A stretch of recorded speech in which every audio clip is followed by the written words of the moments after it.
elle est taillée sur mesure caaye bii ngeen di ñaw ñëpp xam nañ ne Ousmane Sonko képp la jot. dañu am sañ-sañ di tudd ay caaye te ku tudd seen caaye baay bañ dagg fële ca ndengleer ni mer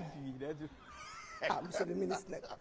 réew mi jàmm. L'économie est totalement déstructurée à cause de votre incompétence chronique. mu amu leen xam-xam amu leen projet jubadi ngeen mun leen a liggéey te amul dara loo xamante ni yéen a ngi koy def pour que Sénégal mën a jëm ci nga kanam. xamante ni moo jëloon article 57 bii caxabee ko te article 57 di nampal article 29 ak 30 ñoo dellu si waat nag ñun fas yéene koo taaye ba mu jot kullu ku bëgg a bokk ci élection kon xanaa loolu neex na mu neex leen mu naqari leen ndam lañ ci que du diable pour la tirer.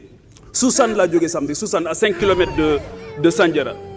amul ndox amul électricité voilà bu ñu tuddee les jafe-jafe askan wi ngeen di bëgg a rey seen bopp foog ñu tudd jafe-jafe askan wi parce que loolu moo leen fi indi donc.